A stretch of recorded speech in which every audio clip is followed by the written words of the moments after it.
How do you, what sort? This Okay, meeting go is ahead. being recorded. All you, Jen, go right ahead. Okay. So good morning, everybody. Thanks for joining the Let's Talk Luxury call. This is our first call of 2022. We are going to be moving forward with having one call each first Wednesday. And so you'll be receiving updates and reminders on those calls for each first Wednesday. And the objective of the call is to connect the luxury focused agents with luxury industry leaders. So we try to have great speakers from inside the industry, outside the industry that are focused on luxury trends. And it's a very open meeting and conversation. So feel free to engage. And we hope you'll join us each month. So housekeeping, I did push record, so everybody's aware of that. After the call today, usually by the end of the day or morning, I will send that link out to everybody. So no need to shoot me an email asking for the recording. You'll get it. You can shoot me an email if you'd like, but you will receive it. And then for today, the flow of the call is Jason is going to be interviewing and talking with Joe Russo of Russo Construction, and we're going to learn a little bit about what's going on in the luxury construction world right now. Anjali is going to jump in if there's time at the end to talk about how to get luxury certified if you are not already. We get that question quite a bit on our calls. So if we have time, we'll go over that this time. If not, we'll go over it next time. And then, hey, wanted to say hi to Mark Benson in Naples. He's going to be sort of our Naples partner moving forward. We'll check in with him on each call, maybe moving forward, just to get a check-in on the pulse of what's going on in luxury across at least our state. The call's spreading. We have a lot of people joining us from Georgia, Atlanta market. So we'll keep trying to engage everybody from across where we're at. So without further ado, I'm going to let Jason take the mic, and if everybody could just make sure you're on mute. I'm going to be monitoring the chat, so if you've got any questions, put them in the chat or wait for Q&A, which we've allocated some time at the end for Q&A. But just know that this is meant to be an open conversation. We hope you'll be engaged. Go ahead, Jason. Thank you, Jen. Really appreciate that. Welcome, everybody. Welcome, Atlanta. We got Atlanta in the house today. Some new luxuries on the call.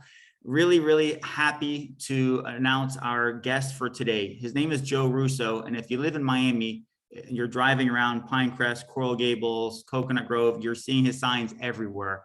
He does a lot of projects for brand new construction here in these great areas. And just a little bit more about him. Thank you so much, Joe, for being with us today and sharing some of your knowledge and your insights.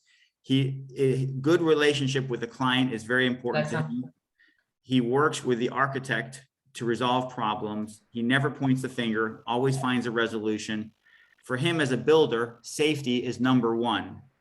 He prides himself on always having a clean work site, never compromising on quality.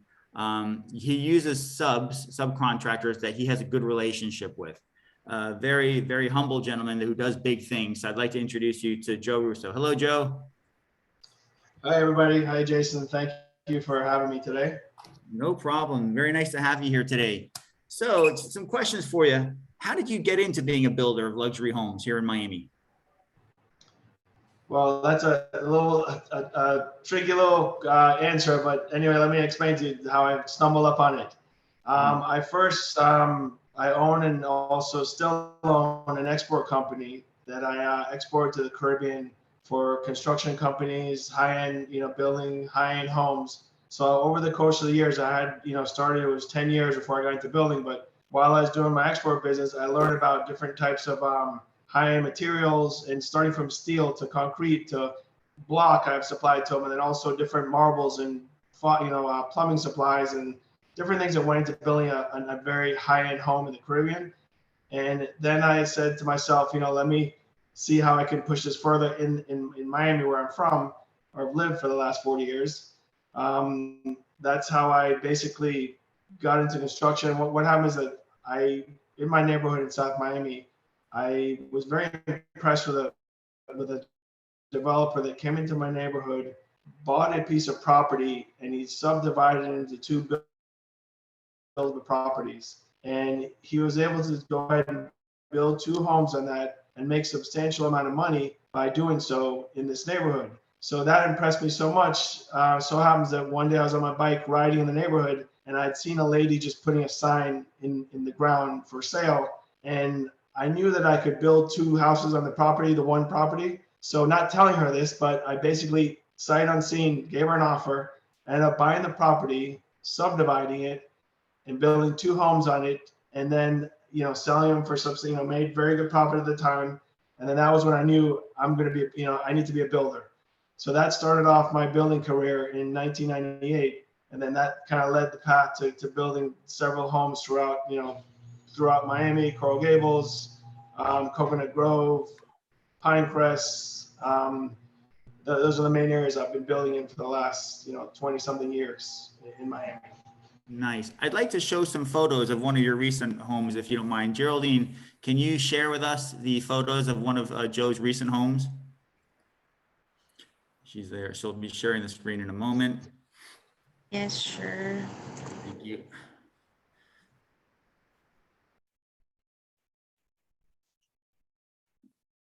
This is an example of one, and then we can go to the next one.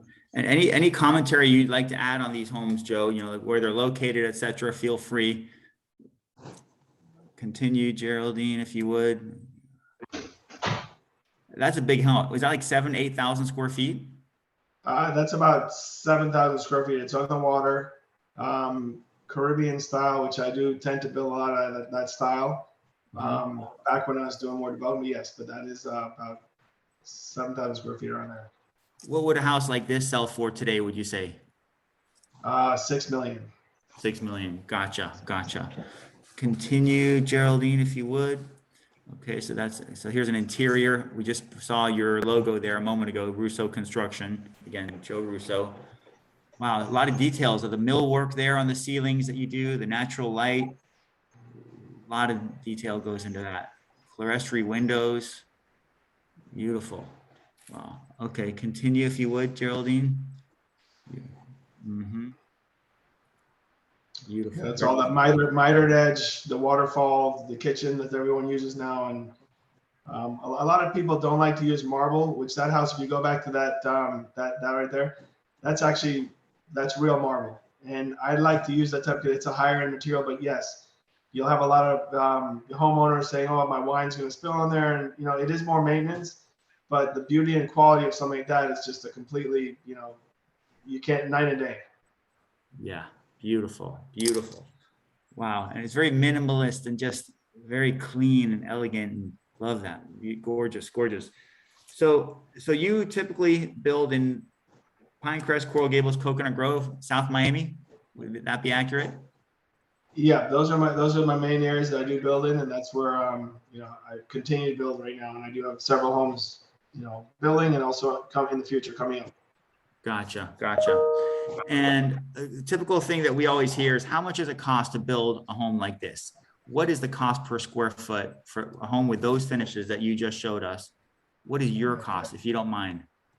In today's world, it's somewhere around 400 to 450, 475 a square foot to build something that nice. And it's even creeping up to 500, but within the 4 to 450, I'd say that's what you're looking at to build a nice custom home right now. Gotcha. Would you say it's gone up considerably in the last 2 years? Absolutely. What would you say it was 2 years ago? I'd say 300 to 350. I mean, it's gone up, quite a bit. Wow, that's a huge difference. Yeah. And is there a tip when you're looking at a lot? Is there a typical? How do you identify? Okay, that's a good lot that I could put a home like this. What are you looking at? What's the rule of thumb? What factors are you calculating when you choose what lot to buy and how much to buy it for? Right. Well, the main thing is first the size of the lot, and then obviously there's different codes and things as far as how many square feet you can put in a lot, and that's like rule number one. Find out as much how many square feet you can buildable on a lot, and then I do like longer lots as opposed to wider lots because it allows you to have more of a nice presence as far as coming in and having the pool in the back, and it's just more of a nicer curb appeal as opposed to having a wider lot. So I do look for a more of a linear lot. And then, finding the amount of square footage is key. Gotcha. The amount of square footage. Gotcha. I know just one thing aside, oak trees can be an issue, right? Oak trees, if you're a builder, that's something that people are factoring in because they can't be removed necessarily. And it's added time and cost for builders, correct? Yes. And it's just, unfortunately, fortunately, I mean, I love trees, and if I can keep them, I try to keep them. But I have 2 or 3 projects that I'm doing right now that we're fighting with the city as far as, look, we need to move an oak tree or get rid of it because we can't build what we want to build on the property. But yes, it's become harder and harder because, like in the Grove, and we had a situation a couple of months ago that we couldn't move an oak tree, and it would have been too much time and money to spend moving the oak tree. So that it's very, very difficult at this, Yeah. moving trees at this day time, nowadays. Yeah. So did you start with flips or did you go right into being a builder? Well, getting back to being able to go right into building when I saw the developer flip those 2 properties and build the 2 properties, that I just went straight into building, and I started, that's where I started building. Gotcha. Is it a competitive business, Joe, to be a builder in South Florida? It is very competitive, but it's more of a relationship and how your clients like you and being quality and being able to word of mouth. That's what continues to give me business, because I mean there's not one client that I've not dealt with over my 20-something years of building that can't call me today and say, hey, my plumbing's down, or I have a problem, I need your help, and I'll help them. So you always want that relationship to be completely open and just a very good relationship. Gotcha. So that must get you a lot of referrals when people see how good you are after the sale. Hey, Joe's a stand-up guy. I would use him to build. Because there's a question here that Glenn just put into the chat box right there, which is, when first meeting a builder, what should we look for as a way to vet them so we have a great working relationship? As much as they are vetting us, what should we look for when vetting them? Right. Again, it's referrals and getting testimonials, or getting them to call their clients would be the best way to get to vet a builder. Okay. Referrals and just word of mouth from people that that you trust is what I'm hearing you say. Gotcha. Yep. So for instance, for that house that you just showed us, that $6 million house, can you walk us through the process of building one of those from start to finish? What does that kind of look like, that process as a builder? Main thing is basically once you purchase the property and do all your due diligence, making sure the square footage you want to build. Once that's done and you're happy with the number that you're purchasing it for, then basically securing the financing is the key. Once that's done, then the process is basically getting together with an architect, which between starting with an architect and actually completing with an architect could take about 4 months of getting the right design that you want. And then from there, it goes into working drawings, which could take another 3 months to get working drawings. Then it goes into the city. Once it goes into the city, it could take, depending on the municipality and the city, it could take anywhere from 4 months to a year. Sometimes the Coral Gables has taken me to get a permit. And once that's done, then we start the construction process. And I mean, that could go on, that could be from anywhere from 12 to 24 months, depending on the size of property you're building. It's pretty much, the steps that it'll take to build a home like that. Gotcha. And when you're building a home, is there a rule of thumb in terms of, okay, I'm willing to pay X amount because I know I can sell it for this? How do you evaluate, like, rule of thumb, what you'll pay for a piece of property? It's that 3 times rule. 3 to 4 is what I use. And if a property is X amount, first I'll go into the neighborhood and find out from a realtor, look, what's the sale price of a property that I can sell it for? And then I want to make sure that I'm buying that property for 3 times less than that sale price. or 4 if it's possible, but mainly 3 times less than actually what that house could be sold for is what I bank on what the property should cost. Excellent. So an example would be, okay, here's a $1 million piece of land that's being sold. For me, as Joe Russo, the builder, to make it worth my while, to have enough profit to take that risk, I would need to sell it for 3 million or 4 million is what I'm hearing you say, if it's a $1 million piece of land, correct? Correct. Gotcha. And Okay. and in this day and age, I mean, it's been some record-breaking sales. Some of these developers that I've been working for, they have been able to make almost 5 times the cost of land, which has been insane. So it's a shaky environment. Wow. Amazing. Amazing. So not just 3x or 4x, but 5x. So there's a lot of in this market that we've been in. Gotcha. Good to know. What do you, when you're buying, okay, one thing that was interesting, you just said that when you're buying a piece of land, you're talking to a realtor. Nice to hear that as a realtor on the call, that you're talking to a realtor as opposed to just going online and seeing what the computer valuation is of the property. Can you expand on that for just a second, that you're looking for a realtor's opinion on I that? really don't have the time to search the web and look for this. It's not, I'd rather go out to someone who is experienced and knows, what's selling in the area, knows the area well. So I kind of look towards a realtor that's experienced in the area to give me that information. And then, I move from there. Gotcha. So when you're buying a piece of land or tear down, what are you looking for in a realtor? What's important to you in a realtor when you're looking to buy? As far as buying, it's just being knowledgeable of the area and then giving me that information. If, for instance, if that realtor has a piece of property that he's is about to list, I would like the first opportunity before it goes on the market to be listed out there for sale. So that kind of being first to that property is huge for us because it could go up, which is great for you guys. But I mean, being first to be able to vet that property is what I'm looking for in a realtor, to give me that information and also obviously know the ins and outs of the property and also what's sold in the area. Just give me as much information as going to help me make a decision fast. Gotcha. So when somebody here on the call, one of the 22 realtors on the call gets a listing, it's a piece of land or tear down, what would help you tremendously is if they call you and say, hey, Joe, I've got this, it's about to hit the open market. Here's the address. Let me know if you're interested, correct? Absolutely. Awesome. So if you hear that, folks, definitely that's how you can help Joe here on the call, is off market stuff or before it hits the market. So let me ask you, when you're selling that $6 million waterfront property, what are you looking for? What's important to you in a listing agent? Well, it's just them knowing knowing the area, knowing the property also. I mean, they really have to know from the marble we use, the plumbing fixtures we use, just the details. So for them meeting with the developer or the builder and really knowing what it's taken to put it into that property to complete it is very important, because that's only going to help them sell the property better. Because once you know your product, it makes it a lot easier to sell. And that's what's very important for me, for a realtor, to really know the details and the pluses and pluses of the feature, pluses of the project.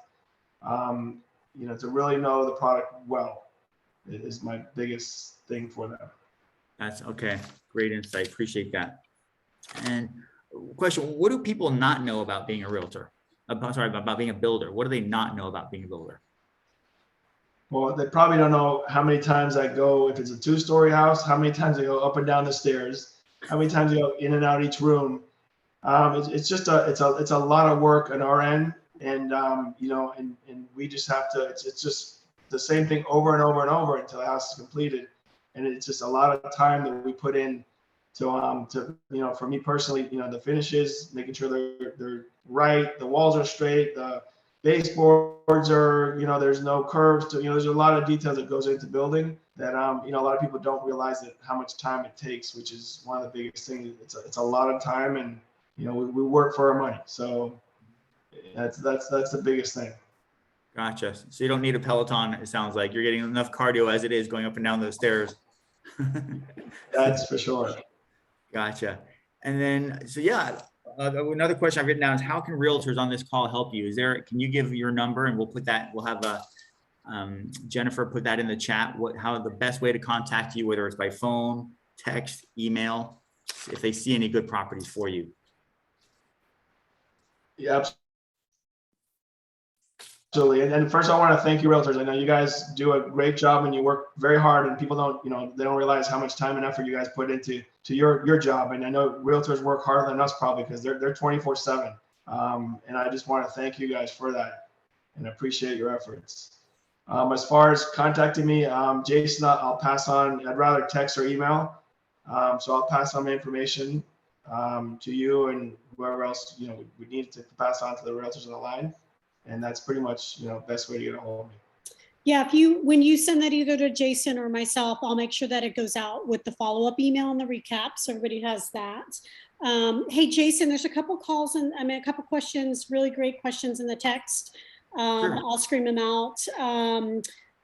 Actually, one really great question is, and we talked a little about it before everybody joined us, but what's your thought on the market? And the exact question is, do you see that as a positive or negative for the future of our market in regards to the 5X?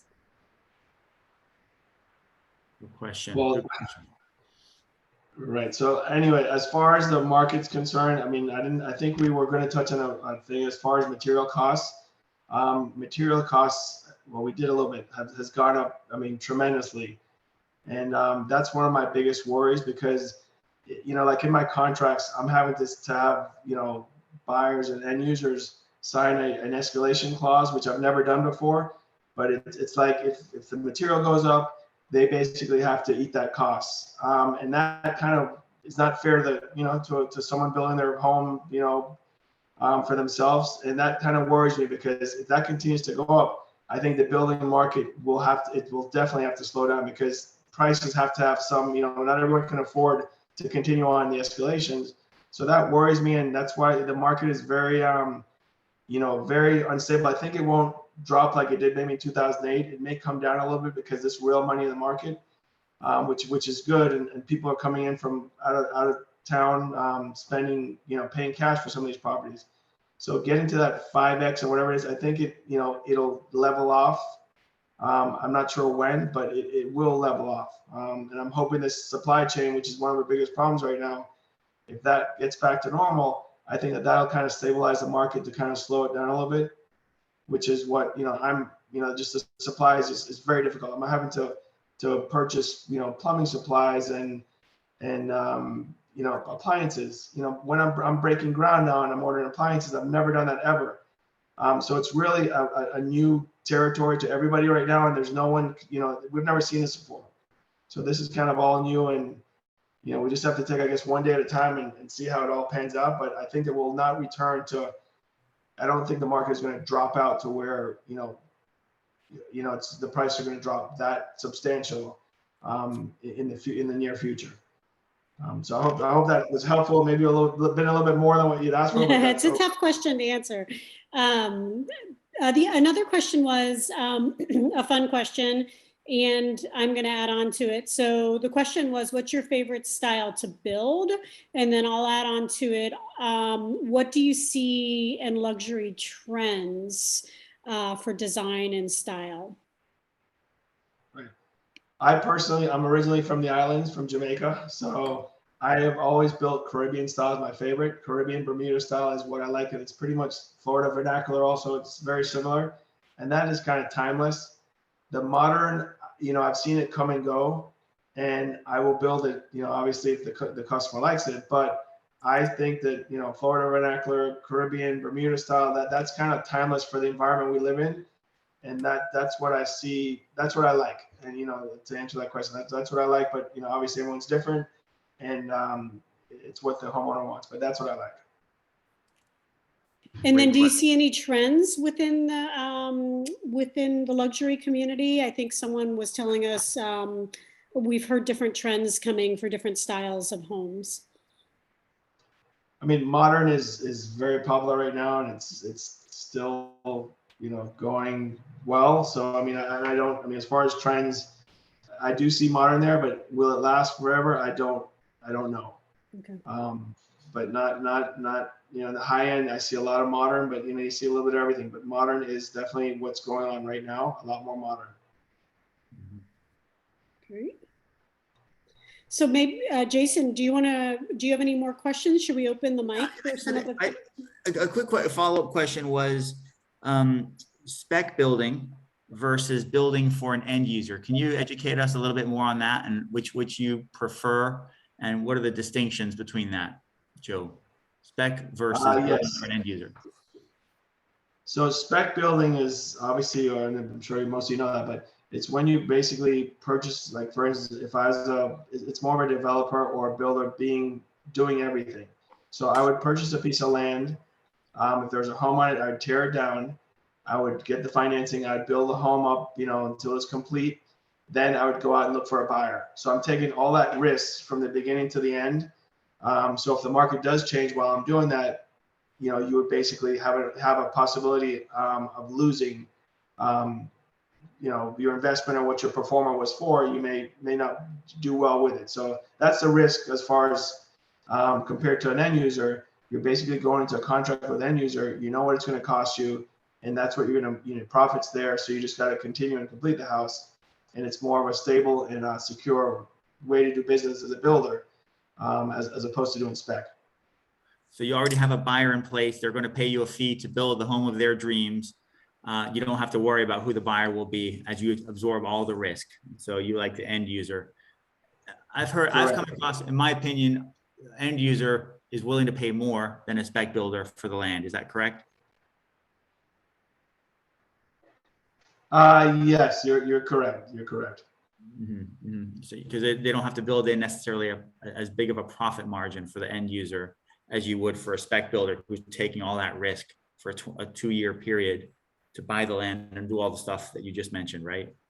Right. And what's happening now is a lot of end users, they're finding like if they do, you're right, they buy the land and they end up having equity in the home when it's done, when it's built right away, because that value has gone up from when they bought the property. So that is helpful for an end user to get an upside also on that increase in value of the property. Nice, nice. Do you ever see spec builders buying in a clearly declining market? Like, does that ever happen, or is it mostly in appreciating markets where you see spec homes going up? Now they'll do it in a declining market also, because, and hopefully there's a home on it that they could rent out and just, you know, land bank the property. So it could go both ways. Okay, cool, awesome. So another question, Peggy in Atlanta has a question. What's the most expensive home you built? What made it so expensive? Was it the land cost? Yes, the land costs are built on the water, which is, you know, a little bit more expensive, and that's where, because it takes a lot more to build on a water lot as opposed to a dry lot. So that's probably where I built most of my most expensive homes. It's been on the water. Gotcha. Great question, Peggy. Great question. All right. What other questions do you have for Joe Russo? He's a very rich source of information for us on construction and building. This Hey is the time Joe, to this is ask. Anjali. It was wonderful listening to you and we learned a lot. And it makes me wonder if you are only in the Miami market or do you come our way as well in Tampa or Naples? Thank you, Anjali. I appreciate that. I mainly do build in Miami. You know, that's where I'm, you know, I do like to almost hit every property if I can every day. So I go doing Tampa or doing even Naples. It'd be tough for me because I like to oversee what I'm doing. You know, if not every day, every other day. So it would be very hard for me to venture out of this area. Got it. Just a shame because you seem wonderful and we'd love to have someone like you here. Thank you. Well, let's see. You never know. Thank you. Great question.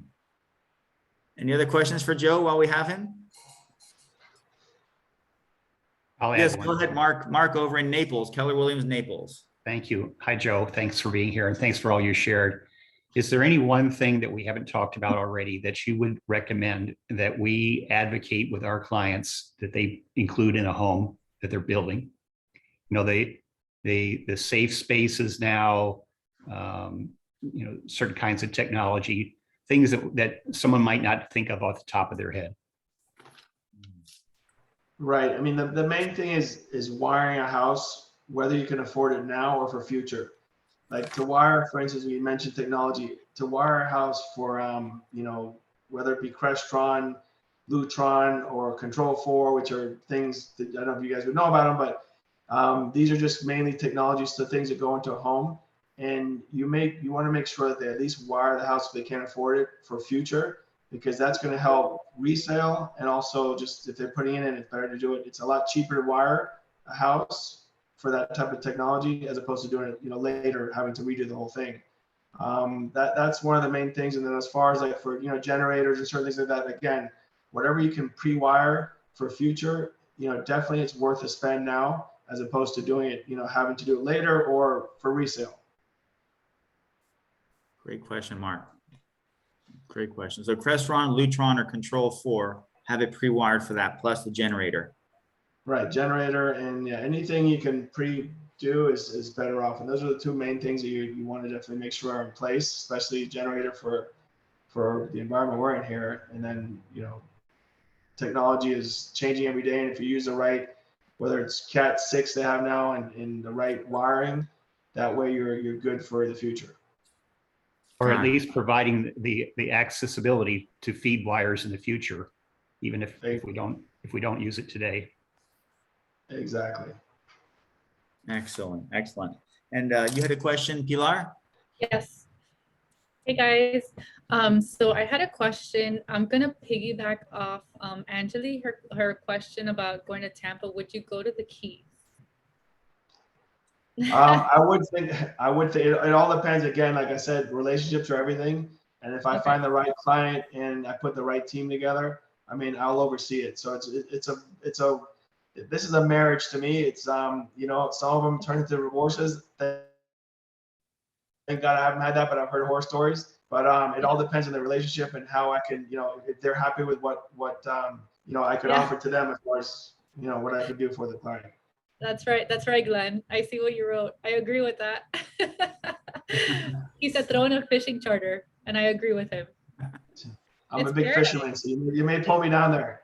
Yeah, it's paradise there. You're not gonna want to leave, but it's true. Awesome. Just reel him in, Pilar. Yes. Thank you guys. So Joe, That's right. do you see this market continuing where there are shortages, and do you see that there's going to be a need for buyers or home builders to pay a premium to get things when they want it? In other words, if they say, I want this home completed faster than most other homes are being built today, and I'm willing to pay more, is that going to be possible? Yes. Let me tell you why, and I'm having that right now issue with banks, is that if you can prepay your stuff ahead of time and either we warehouse it or, you know, keep it somewhere and doesn't slow down the building process, you probably could do that. One of my problems I'm having right now is some of the banks I'm dealing with, they don't want to give me, you know, I don't need appliances yet, but they don't want to give me money now to pay for the appliances for the client. They want the client to come out of pocket to do that. So that's kind of a, you know, it hurts me in that case because the client, obviously they're not, you know, loaded with money where they're giving up, you know, they're borrowing this money from the bank, but yet still they're having to put up more money to get materials ahead of time to complete their house. So it's going to be a tough situation, but yes, to answer your question, if you have the money to put up front and buy materials ahead of time, you will definitely, you know, benefit from it. Yeah, I'm hearing it's not unusual in my market for homeowners or homes that are being custom built, that the first thing they're doing is looking to see what's the longest lag time, and they're getting those things ordered first. Yep, that's exactly what we're doing right now. So like I said, we're breaking ground on ordering appliances. I won't need appliances for 15 months, 16 months, so which is insane. So it's really it's challenging. You won't need appliances for 15 months, 16 months. That's when the house will be ready. The shell will be ready or the house will be ready, correct? Correct. Wow, that's amazing. Amazing. Great. What other questions do you have for Joe, folks? Joe Russo, Russo I Construction. had to step away for just a moment. Joe, did you touch on, do you ever do renovation work? It all depends on the size. I have done, and I'm doing a couple of them right now, and I do, but it all depends on the size and, you know, how difficult it is. But yes, I do.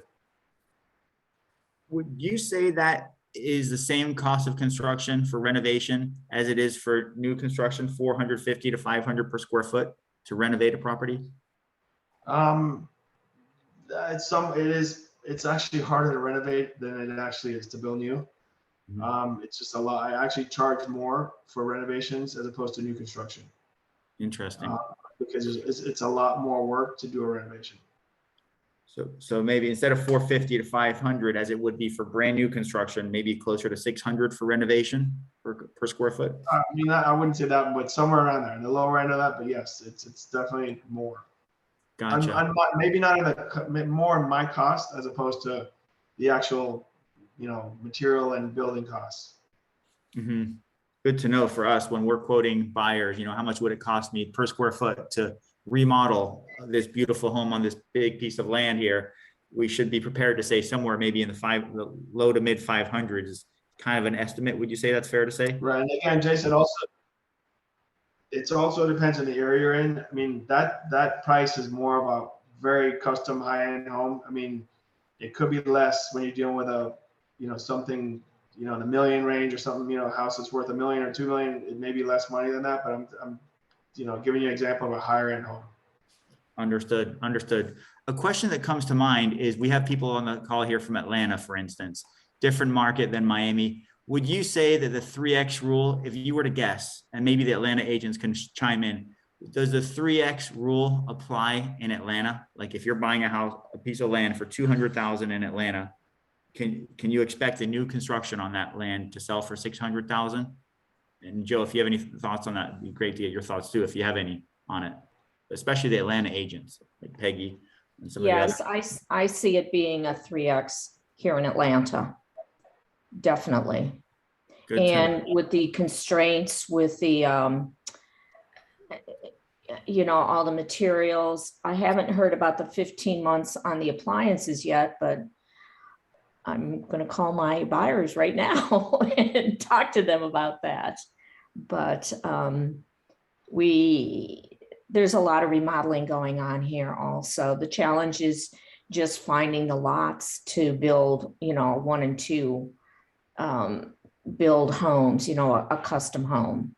So, and they are getting to be quite expensive now in the Atlanta market. We don't have our market is not really a $10 million market. We just don't have that, you know, areas that 2 years ago were, you know, in the low ones are now in the low 2s. So, and we're just now, I'm starting to see more of the 3 million plus price point coming in. And I work, you know, closer into the city, not out, you know, Jason, I know you were recently up at the North Fulton office and that area up there. I see it as, you know, a 2 million, you know, 1.5 to low 2s as a price point right now. For new construction, Peggy? Correct. Yeah. Gotcha. Yeah. So, Interesting. Good to know. Comparing those markets is interesting. yeah.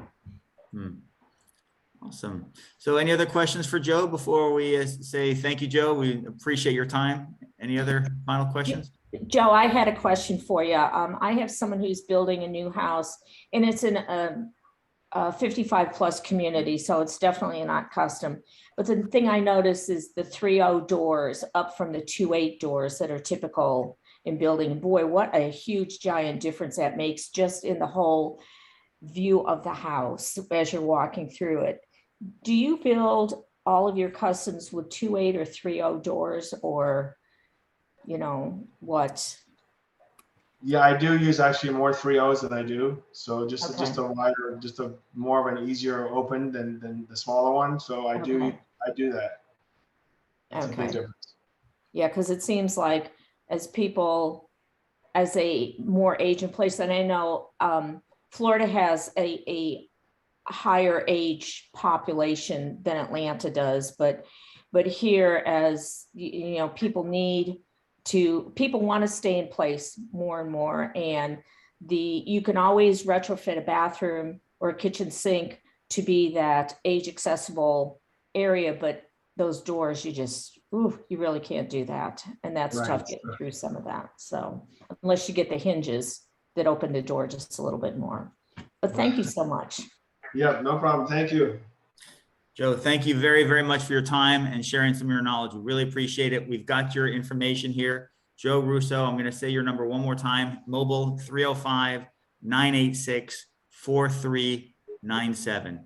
Again, 305-986-4397. Specializing in luxury homes here in the Miami area, Coral Gables, Pinecrest, Coconut Grove. Any last thing and off market or before it hits the market is how we can really help them, folks. So please keep him in mind as your first call when you're about to get a listing, or you have an off market piece of land for a tear down or for development that could be like a 3 to 4 million or more finished product, the 3X rule. Just keep that in mind, 3X rule. Great. All right. Great. Thank you. Thank you Appreciate it. all. Thank care. you. And now we're going to go into Anjali is going to share with us what's going on with Keller Williams Luxury International. So thank you again, Joe. You're welcome to stick on the call if you want, but I know you're, Thank you, you're guys. very busy guy. Appreciate So, okay. Thank Take you, care. Joe. Bye. Floor is all yours, Anjali. Thank you. So more than really sharing what is going on, I just wanted to quickly recap because this is a question I get asked a lot. What does it take to become luxury certified? Previously, it was a system where you could buy in. Now you have to earn in.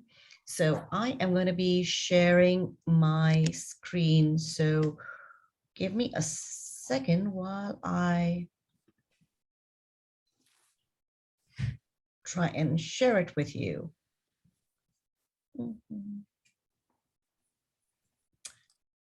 Okay.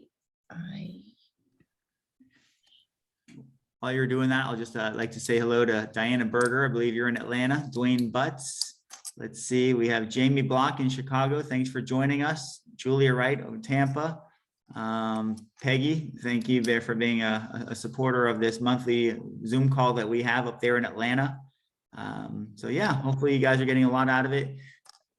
If there's any topics that you'd like to cover in the future or anything, guests, doesn't have to be a realtor, anywhere in the country that focuses on luxury. It could be a Ferrari salesperson. It could be a yacht sales professional. It could be an aircraft salesperson. Anyone. We're talking to learn more about the luxury realm, and that's what we're looking to do. So anyone who you think that'd be a great guest for us. Let's talk to that person and learn what it's like to sell $30 million Gulfstreams. Who knows? So let's learn more about that. Well, okay. So my system is does not want to play along. So I'm just going to talk you all through it instead of doing the slideshow, which I had put together. So essentially what you need to earn in, since you can't subscribe to luxury or buy in, you need to have 4 transactions over a 24-month period. Now, these 4 have got to be, the limit is set by the market center, and it's normally the top 20, it's normally the 10% of the highest value in the market. The base, the absolute lowest that any of them can go is 700. And of course, it depends on different markets, because I'm sure for 700 in Miami, I don't think you'd get too much, or in California. So that is something you will have to check with your market center, who would be able to give you what the qualifying value is.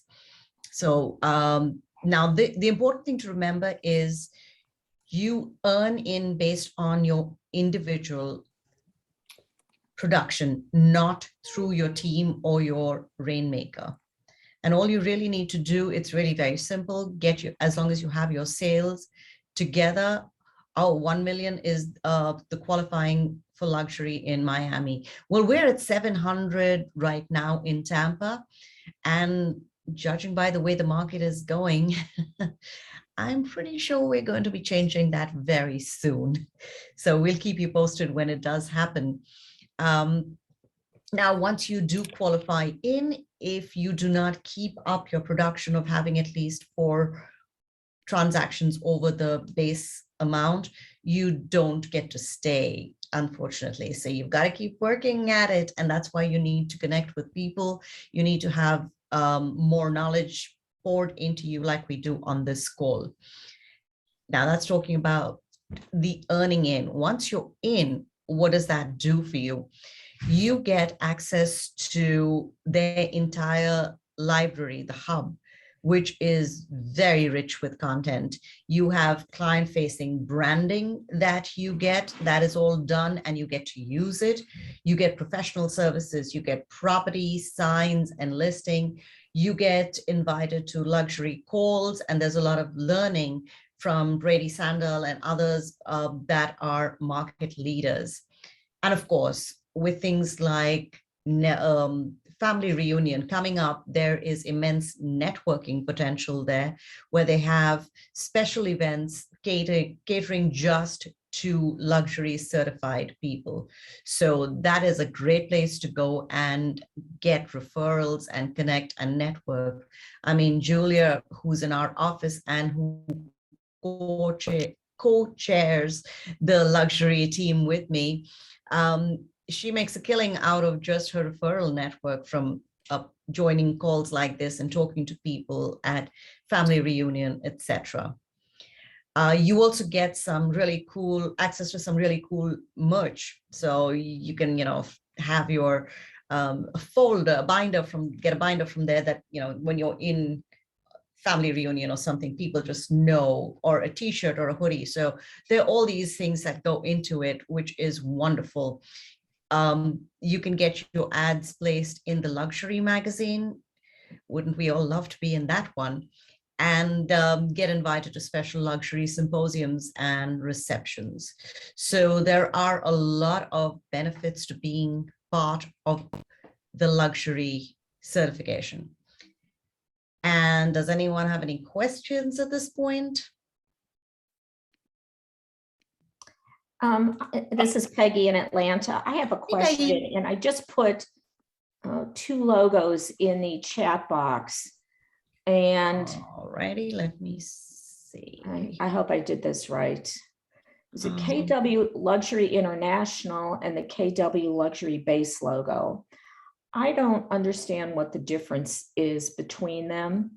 And I see on several Facebook groups that I'm in, agents using both of them. So do you have any idea? And I just noticed this yesterday.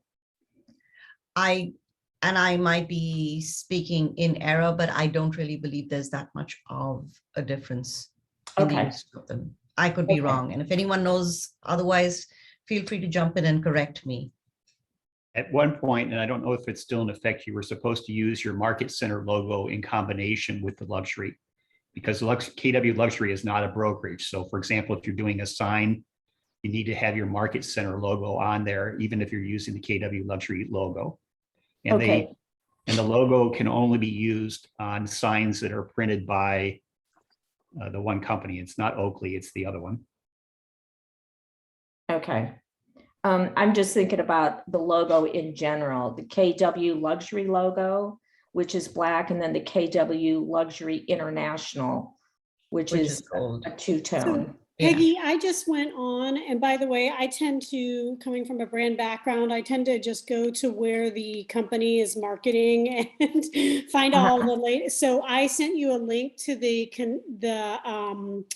command page. That's for, I put it in the chat. I actually am showing up as Anjali right now for the page that's dedicated to luxury on Connect. And they're just using the regular one without international. And then there is the consumer facing one as well. And they are using it without international as well. Okay, awesome. So The international one is Yeah, so it looks like I shared the same link both times, but there's a dedicated landing page on the Connect Okay. for internal use for us all to access and see things. And then there's a customer facing luxury page, which is what I just put here. I always just go and see what they're using for communication Okay. and things like that. The international one is pretty interesting. It is interesting. I would guess you could use it if you wanted to. Yeah, I don't think there would be a problem with that. I haven't seen guidelines, and I was looking them up yesterday. I haven't seen guidelines anywhere that says that you can't. So, Okay. Thank you so much, everyone. I appreciate your help. absolutely. And we just have a few minutes left. So Glenn. Question with regards to family reunion coming up. Those of us who aren't KW luxury certified, are there opportunities for us, networking opportunities that we can somehow get into or that aren't necessarily restricted that are going to deal with luxury? Yes. Any of the breakout sessions are open to any attendee. Okay, it'll be my first, so that's why I'm asking. I'm not Yep. completely Go to every luxury breakout session. perfect. Get there Okay. early, stay late, talk to people. Don't sit in your, so many people walk in and the first thing to do is pick a seat and start looking at their cell phone and texting. Get up and talk with people. Great point, Mark. Great point. Thank you. I appreciate it. The only one that'll be restricted is the actual luxury event. And for that one, it's ticketed and you need to be luxury certified. Thank you. Absolutely. Somebody mentioned in the chat, somebody just mentioned here that Mark Benson was just featured in the Keller Williams National Magazine. So bravo to you, sir, Mr. Benson. Thank you. Can you tell us Let a little me bit just about go what that back. was about? Let me go back and add one more thing for those of you that are new or haven't been to family reunion. If you're going to position yourself as a luxury agent, don't be one of those agents who stands by the escalator and hands everybody their business card. Go deep with relationships, talk with people, figure out what your feeder market is, and find those people from your feeder markets. Oftentimes, especially for those of you on the Southeast coast, we oftentimes think that our feeder markets are New York, New Jersey, Northeast states. And yes, those have high numbers for out of state, but there are more people moving from the adjacent county to your area than any place else. So think about which agents don't have a referral partner that maybe they don't work in your area. Maybe they're more than an hour away from your area, and they might be looking for someone that they could refer to in your area. In my case, Miami, Fort Lauderdale are the highest number of buyers. Now, it's not necessarily all luxury, but for many of you on the call, luxury is not the only business that you do. So getting feeder markets for, if you're in Miami, find somebody in Palm Beach County that doesn't work Miami and build a relationship there. Great point. That was great insight. Thank you so much, Mark. You're always full of wonderful insights. Oh, and while talking about family reunion, Lucido Global is having a fabulous event called Momentum, where we have got Jocko Willink to come and be our speaker. I don't know if any of you have heard of him. Okay, you guys have, wonderful. He was a Navy SEAL and has led several phenomenal operations. He is an author, a podcaster. He is an all-round stellar guy. So we have him the morning before family reunion starts, 9 to 12. And if any of you are interested, when we send out the mail, Jen, I'll send it to you if you can tag it onto the mail as well. We have 50% off. It is a ticketed event, and I have 50% off for all of you on this call. So if any of you are interested, and there's also a meet and greet and a book signing after. So would love to have you all join us. Sounds I mean, great. it's all about mindset, and wow, that man. I mean, if you've ever heard him, I was doing a Tony Robbins seminar online the other day, And even he had Jocko there as a guest. So pretty incredible guy. Wow, wow, wow. That's awesome. Definitely going to check that out. So Absolutely. we're going to wrap it up now. The floor is yours, Jen. If you can just do some final housekeeping. Sure, I'm the housekeeper. I love it. So just a reminder that we will send out a recording of this call. So you don't need to request that. If you're on the email list to get invitations, you will get a recording.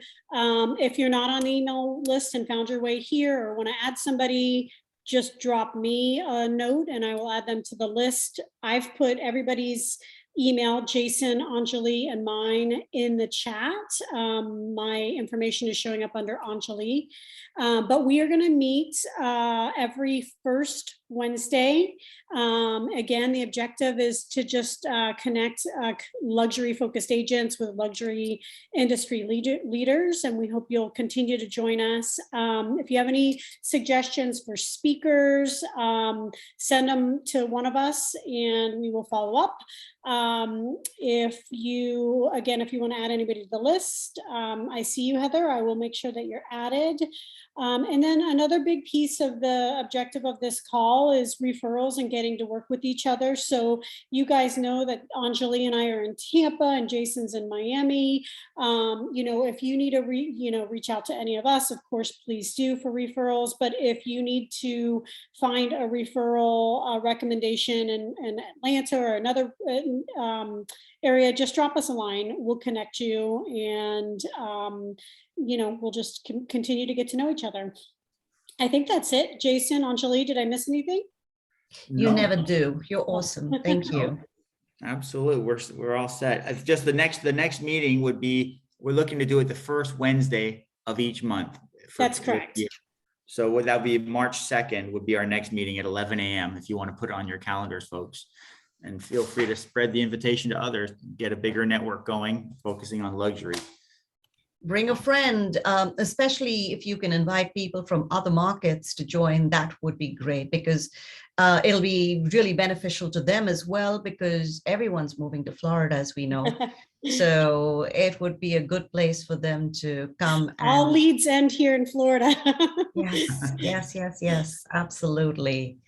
Curious, does anyone have an agent connection in the villages? Okay. It depends on the price point. I'm close. But we can definitely help you with that. Yeah, and Louise, you're up there in Palm Beach County, so a great agent up there in Palm Beach. If anyone needs an agent in Palm Beach area, Louise White, who just made that question. Wonderful. So she's doing some luxury deals right now. I know she's got some $2 to $3 million deals that she's been doing. So bravo, Louise, you're walking the walk. So great, excellent, folks. All right. Should we wrap it up? Yes, thank you so much, everyone, for joining, and look forward to seeing you at Family Reunion, and if not, then next month for sure. Bye, everyone. Thank you. Take care. Bye. Goodbye.